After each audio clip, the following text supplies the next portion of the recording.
C'est toujours un plaisir de vous retrouver dans ce nouveau journal. Mesdames et messieurs, bonsoir. Voici tout de suite le sommaire.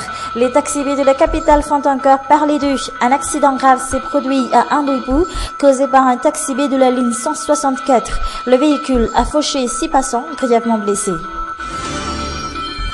Les grossistes menacent d'entrer en grève générale à partir de demain. Quelques-uns d'entre eux ont rencontré la DGI ce matin. Aucun consensus n'a été trouvé entre les deux parties. Et enfin, à l'étranger, colère des proches des passagers après l'annonce faite par les autorités malaisiennes hier. Ils se sont mobilisés ce mardi devant l'ambassade de la Malaisie à Pékin, en Chine, pour demander plus d'explications sur cette tragédie.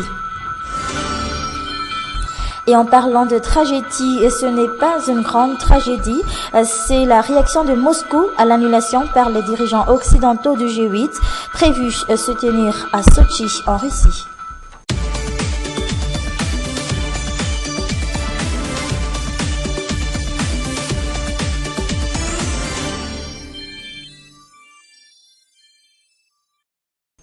On commence ce journal par cet accident grave qui s'est produit cet après-midi du côté d'Amboipou. Un taxi B de la ligne 164 est à l'origine de cet accident. Le véhicule a donc fauché 6 passants grièvement blessés. Aucun consensus n'a été trouvé entre les grossistes et la Direction générale des impôts. Les deux parties se sont rencontrées ce matin. La DGI campe sur sa position et entend poursuivre les contrôles fiscaux pour lutter contre les ventes sans facture, considérées comme étant à l'origine de la baisse des recettes fiscales. En réaction à cela, les grossistes vont entamer une grève générale à partir de demain. C'est ce qu'ils ont annoncé cet après-midi aux membres de la presse. Écoutons leur explication au micro de Marat Tunjav et de Nzara Ndiansu.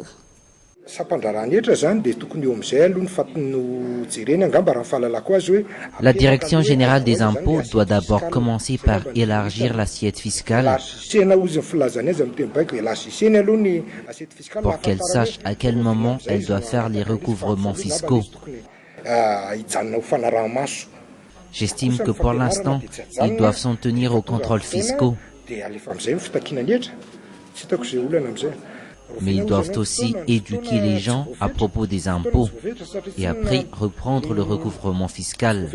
Je ne vois aucun problème là-dessus, mais j'insiste sur le fait d'éduquer les gens avant de reprendre les recouvrements fiscaux.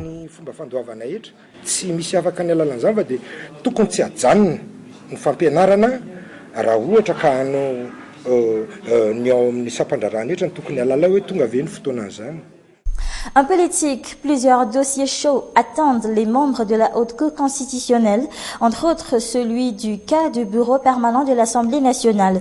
Un avis est attendu dans les prochains jours, mais comment procèdent ces membres avant de trancher sur un dossier? Nous avons posé la question à des juristes. C'est un reportage de Armis Arakoudbé et de Yves Janel. Parmi les dossiers chauds qu'aura à traiter la Haute Cour constitutionnelle, celui du cas du bureau permanent de l'Assemblée nationale. Cette institution a en effet reçu plusieurs requêtes à cet effet. Un avis est donc très attendu par l'opinion publique. Mais avant de prendre une décision, la HCC doit passer par plusieurs étapes.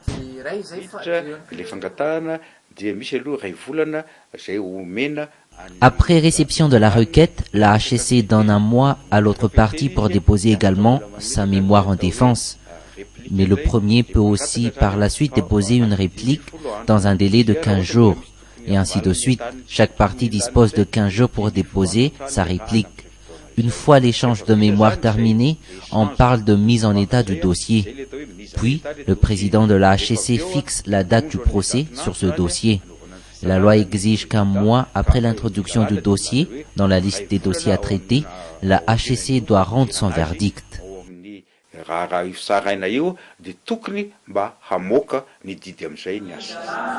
Amboïda, c'est la notion de majorité qui prend le dessus à chaque prise de décision.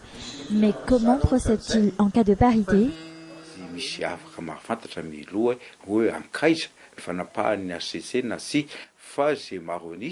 Personne n'est en mesure de connaître à l'avance la décision de la HCC, car elle sera basée sur la décision de la majorité.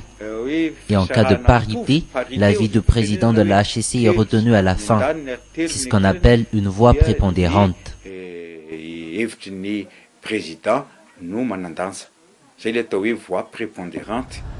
Aujourd'hui, les membres de la Haute Cour constitutionnelle sont encore à moitié renouvelés, mais apparemment, cela n'empêche pas cette institution de mener à bien sa mission.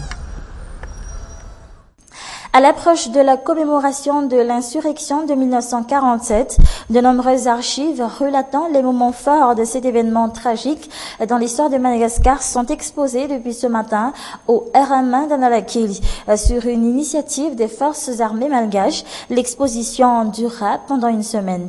Était sur place Ella Muriel et Nzara Djansour. Ces photos contiennent des informations précises sur l'insurrection de 1947.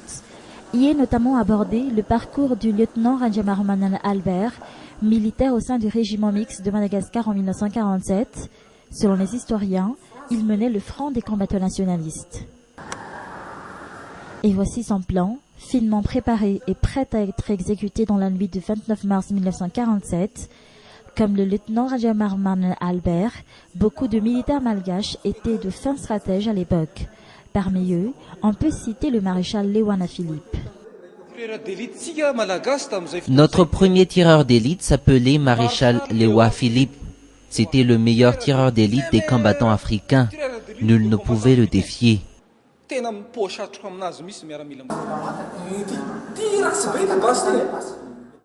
Cette arme peut atteindre une cible à 2000 mètres. C'était son arme.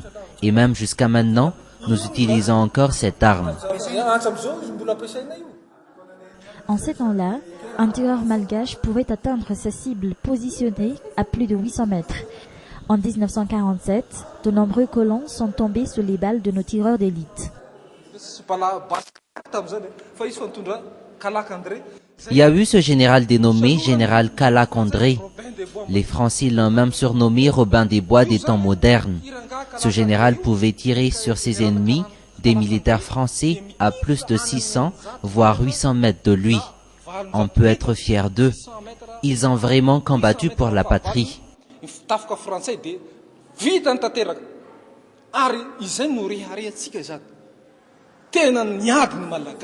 L'histoire retiendra également le nom de cette unique femme commando malgache, Arazana Malala Charline.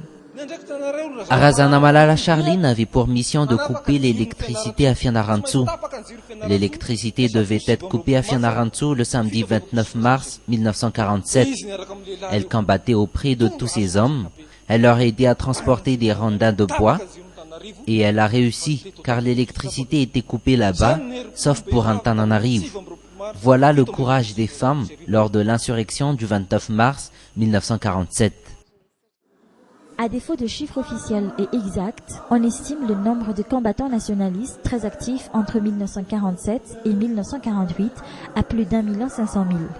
À cette époque, la France avait promis aux Malgaches de leur rendre l'indépendance du pays. Promesse non tenue par les Français qui ont inévitablement provoqué la colère des Malgaches. Aujourd'hui encore, les historiens malgaches multiplient les contradictions sur cet événement. On ignore exactement le nombre de militaires français tués par les combattants nationalistes malgaches dans la nuit du 29 mars 1947. Fin de ce journal. Merci à vous de l'avoir suivi jusqu'à la fin. Restez avec nous pour la suite des programmes. Au revoir.